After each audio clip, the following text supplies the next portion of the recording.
Hello, my dear students. You are strongly welcome in online classes run by Gardenia Public School. I am Sanjay Pandey, your physical education teacher.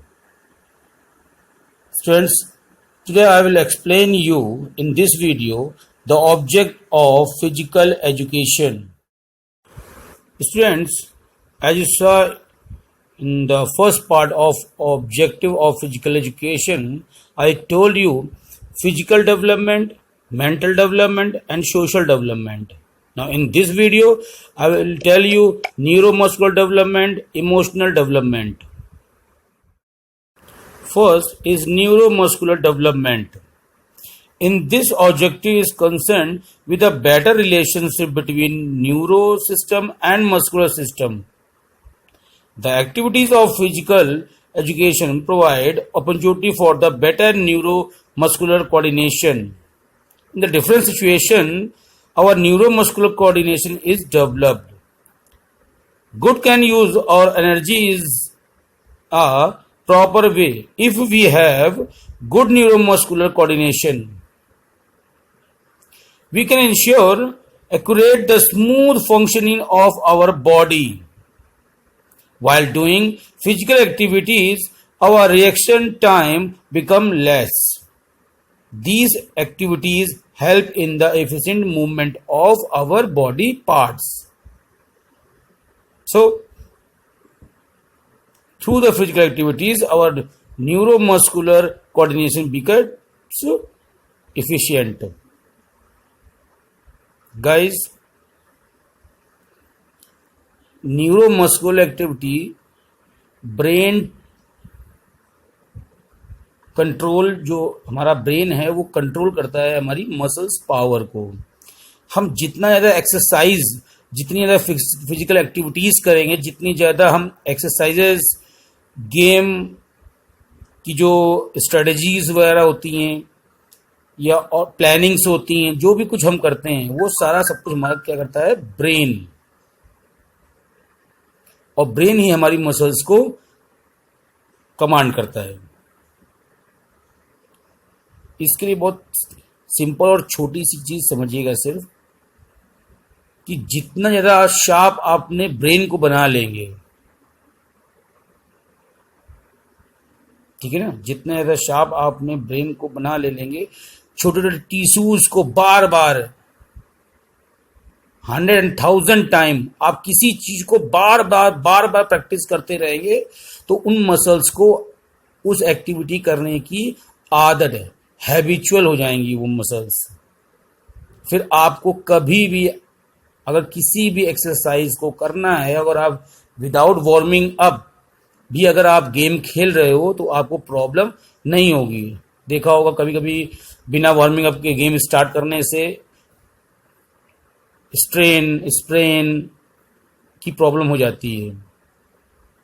लेकिन जब आप 1000 time एक ही exercise को कर लेंगे तो जो मसल्स हैं उनको एक ऑटोमेटिकली एक कमांड मिल जाएगा.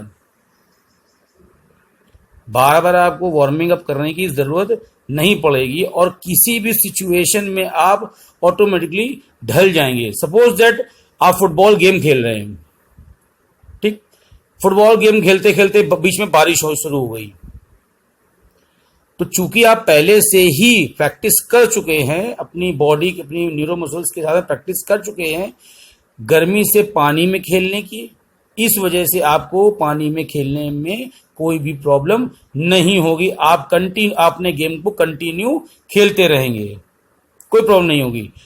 जैसे इसका अपोजिट, अगर आपने की हैबिचुअल नहीं है, आपकी प्रैक्टिस नहीं है खेलने की, तो आप पानी में नहीं खेल पाओगे, आप ग्राउंड पर स्लिप करोगे, बार बार गिर जाओगे, आपको जो किक शॉट्स वगैरह आप लगाते हो वो नहीं लगा पाओगे, बॉल्स भी उतनी अच्छी रोटेट नहीं कर पाएगी जितनी करनी चाहिए. इसलिए जो न्यूरोमस्कुलर जो कोऑर्डिनेशन होता है वो इतना ज़्यादा पावरफुल हो जाता है, फिर आपको किसी चीज़ की ज़रूरत नहीं होती है. गर्मी है कोई प्रॉब्लम नहीं, सर्दी है कोई प्रॉब्लम नहीं है, बारिश हो रही है कोई प्रॉब्लम नहीं है. मतलब किसी भी मौसम में, किसी भी एटमॉस्फियर में आप बड़ी आसानी से सरवाइव कर सकते हो। ये होता है आपका neuromuscular development. Now next and last, emotional development. The emotional development of an individual is also the major objective of physical education. Every individual has various types of emotions such as pressure, hope, jealous, hate, fear, anger, wonder, etc. If an individual does not have control over these emotions, it can abnormal and uncontrolled. The emotions are vital for every individual, but excess of these is always bad. In the programs of physical education help develop these emotions and also teach us to have proper control over our emotions. By participating in the programs of physical education, an individual start having control over his or her emotions. Guys, emotion development इंसान को बहुत ही जल्दी भावुक हो जाना, किसी चीज़ की ज़्यादा आशा कर लेना कि नहीं मुझे इतना होना चाहिए था या मुझे इतने परसेंटेज मिलने चाहिए थे, ये किसी से जेलस करना, हेट, नफरत करना, गुस्सा करना, डरना, किसी टाइप के प्रेशर में रहना, ये सब चीज़ें आती हैं इमोशनल के। अब आप इमोशनल डेवलपमेंट फिजिकल एक्टिविटीज़ के थ्रू, जो फिजिकल एजुकेशन के प्रोग्राम्स हैं उनके थ्रू आप अपने इन सारे इमोशंस पे कंट्रोल कर सकते हैं। अगर आप इन पर कंट्रोल नहीं कर सकते तो आपके लिए हमेशा ये फैक्टर या ये डेवलपमेंट या ये जो ऑब्जेक्ट है हमेशा ही आपके लिए नुकसानदेह बना रहेगा।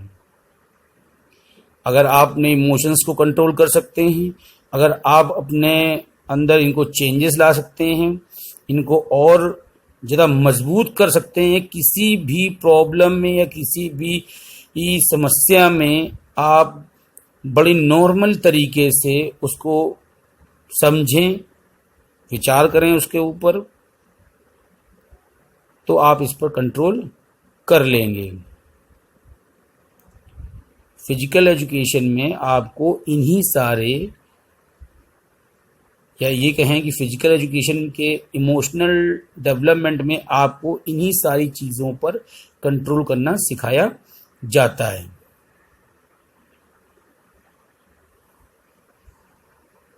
बच्चों, ये जो पॉइंट है इमोशनल डेवलपमेंट, ये सबसे ज़्यादा इम्पोर्टेंट होता है। क्यों? क्योंकि अगर आप परिस्थितियों का सामना नहीं कर सकते हैं तो आप अपना फ्यूचर भी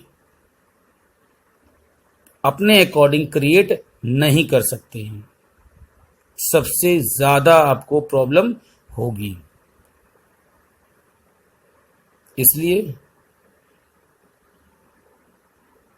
आपको अपने इमोशंस पे कंट्रोल, दूसरों के साथ में एक अच्छा नेचर, एक अच्छी भावना के साथ में एक दूसरे की मदद करनी चाहिए और सीखना चाहिए एक दूसरे से कि हम अपने आप को कैसे इम्प्रूव कर सकते हैं। Fine. Now next topic is development of health. Is educate of prevention of communication diseases. These are various programs on reaction. In modern age, physical education help reduce stress and tension up to a large extent. आज के time में बच्चों हर इंसान इतना ज़्यादा busy हो गया है अपनी प्रॉब्लम्स में, उसे इतना ज़्यादा टेंशन, इतना स्ट्रेस, वो अपने आप को बहुत ज़्यादा पजल्ड, फिर चाहे वो फिजिकली हो, मेंटली हो, सोशली हो या इमोशनली हो। न्यूरोमस्कुलर मैंने इसलिए नहीं कहा क्योंकि जब फिजिकली तो बंदा या कोई इंसान अगर थका हुआ है या किसी डिसीज से प्रॉब्लम है उसको, तो उसमें उस चीज़ का कोई रोल नहीं है। लेकिन आज के टाइम में जितनी ज़्यादा प्रॉब्लम्स होती जा रही हैं, जो कम्युनिकेबल डिसीजेज हैं, और में पड़ा एक ने छींका दूसरे को भी जुकाम हो गया, एक ने खांसा दूसरे को भी खांसी आने लगी, तो एक दूसरे से बीमारियां होने लगी हैं। जैसा कि अभी एक सबसे बड़ी, पूरे विश्व ने एक सबसे बड़ी प्रॉब्लम को फेस कर रही है, कोरोना। ये भी क्या है? ये भी कम्युनिकेबल है, ये भी एक दूसरे से ही होती है। तो फिजिकल एजुकेशन के जो प्रोग्राम्स होते हैं, जो उनकी एक्टिविटीज़ होती हैं, उसके थ्रू, जो कि आजकल आप देख रहे हैं कोरोना में किस तरह से फिजिकल एक्टिविटीज़ को कंट्रोल करने के लिए कहा जा रहा है, वो सब क्या है? वो सब कुछ आपका फिजिकल एजुकेशन ही है। खाना खाने से पहले हाथ धोना, खाना खाने के बाद हाथ धोना, कहीं से बाहर से आए हैं तो फिर हाथ धोना, कुछ भी खांसते समय मुंह पर रुमाल को लगाना या किसी कपड़े को लगा लेना, ताकि अगर मुझे या हमें कोई प्रॉब्लम है वो किसी दूसरे को ना हो।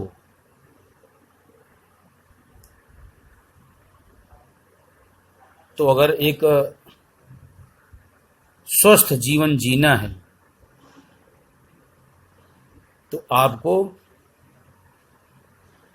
अभी हो रही डिसीजेज और फ्यूचर में हो रही डिसीजेज या फ्यूचर में होने वाली डिसीजेज से बचने के लिए आपको आज से ही तैयारी करनी होगी। जितना ज़्यादा आप अपने आप को फिट रखेंगे, उतना ज़्यादा ही आप दूसरी डिसीजेज से सेफ रह पाएंगे।